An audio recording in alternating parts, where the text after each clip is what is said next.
How you doing, guys? Welcome to Monsters and Mazes. I'm your host, Mr. No One. Alright, real quick recap.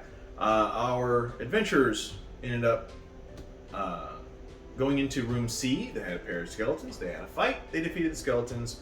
There's a statue. Turns out the statue's actually trapped in that if you touch it, you end up sleeping. The statue is of a goddess of dreams. We'll go with that. There's also a secret door to they found a secret door to the hallway. They went down the hallway and they went to the right, which is my right, your left, and are currently going downstairs. That's where they are. After that, we went ahead and mapped out the next room, or at least the next room, because the next room is a trap that was actually randomly rolled. It's a 20 by 20 elevator trap. Before in the hallway ahead of that, however, is a pit trap in the floor. They have a 3 in 6 chance of falling in or triggering it, whatever. So fun if they end up going that way. We'll find out a little bit later on. Now, once we take care of the contents, this is going to be a relatively short video as far as that's concerned, because we already have a door, we have the dimensions, that's half of it all together.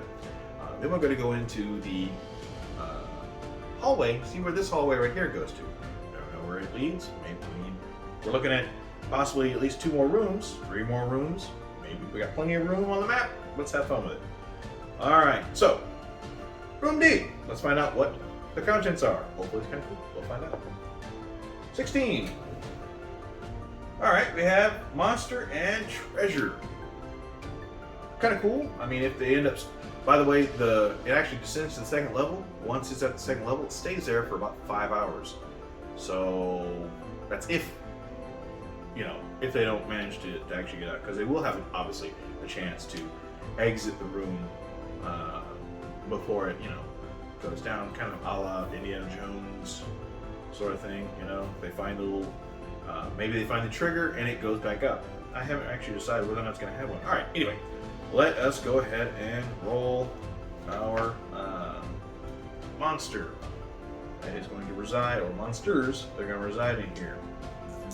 Alright, now, as always, if it doesn't really, like I say, if it doesn't fit, but if it's a little, much, because some of these numbers that they have, some are like 1d10, 2d10, 3d6, that kind of stuff. You could have a whole bunch of monsters that doesn't quite make sense to fit in that kind of an area, because maybe they're too big, things like that.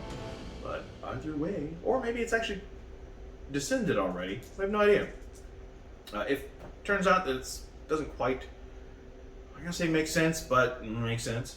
I'll go ahead and roll on the encounter table on in the Roll Cyclopedia. It's a smaller list. Alright.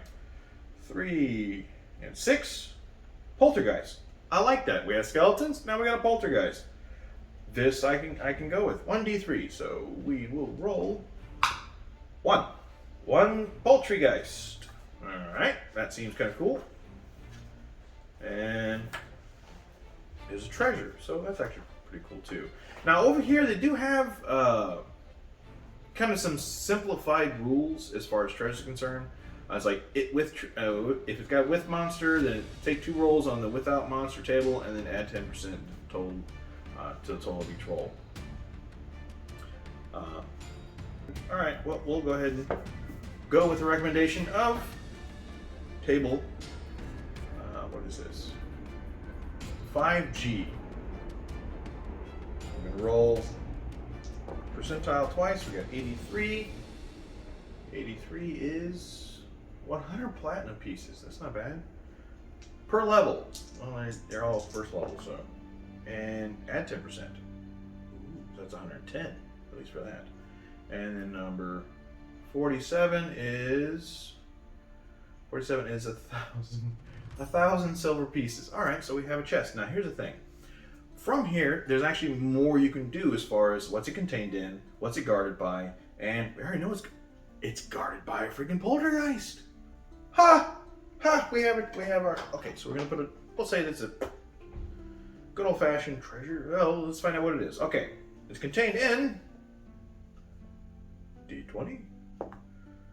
6. It's contained in small coffers, so yeah, so they'd be like, they're roughly, small coffers are roughly about, like little tiny little boxes. Well, not little boxes, but little treasure chests. You know, not the big giant. They're doing a foot locker and a coffer.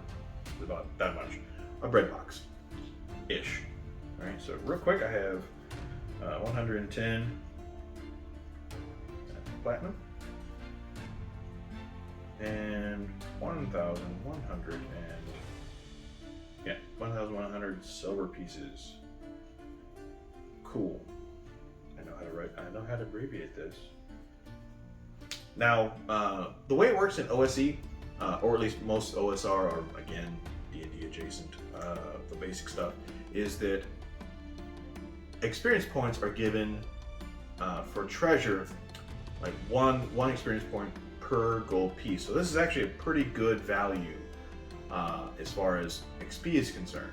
And they're going to get through a monster to get to it. That makes it even cooler. They get XP for the monster and for the treasure. Alright, what's it guarded by? Poltergeist. I don't have to worry about that. That's it. That's all for that room. We have a poltergeist. It's guarding a bunch of, maybe could have been a dead adventurer who's guarding their treasure. No idea. But that's something, and that ends that room. I got nothing to do with that anymore. Awesome. Alrighty then. Let's go over to the hallway. Now, as usual, like I said before, after about 30 feet, what you do is you make the periodic check. Once you have the periodic check, you will you go with whatever it is. All right, so we have here periodic check. What do we got? We have a door. What's behind the door? Now that's one of the things. What kind of door? Let's find out. We have a door. What kind of door? Oh yeah. What kind of door is it? We will consult our chart. So it could be locked. It could be trapped. 9. Oh, yes.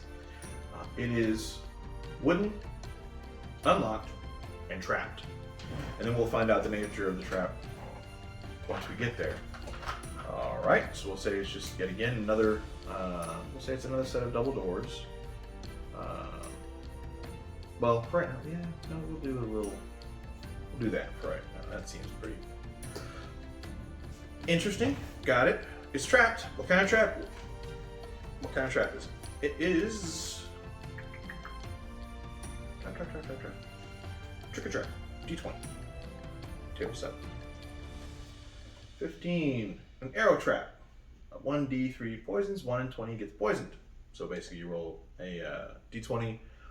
If it's a 1, then you get poisoned. That's an interesting way of... And of course, they have to save versus poisons after that point. Alright, so we have an arrow trap in the hallway. Colonel Mustard. Alright, real quick. Arrow trap. 1d3 arrows. 1 in 20. Poisoned. And then I have to save versus poison at that point. That works. That door is trapped. I like that. That's quick. Easy. Done. What's beyond the door? That's the next one, isn't it? What's behind the door? We have... Where are you at? Long table. Alright. Space beyond the door. Room. It's a room. Go to table. Yeah, go to table 5, of course. It's a room, kind of table. It is going to be. I cannot calculate. How big is it? This is the room. The room is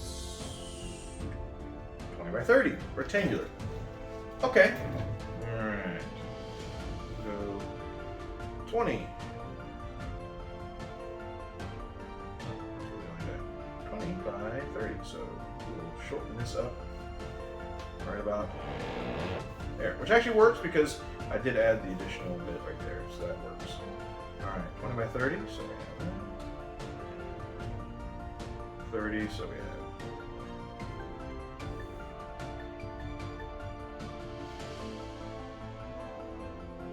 It actually works. I'm not worried about how clean that looks. We have a door here. It is trapped. And a trap door, actually, there is a symbol for trap doors. That is, there you go, like this, and then like this. Most cases. Alright, so that's trapped. We know it's an arrow trap. I wrote that down already.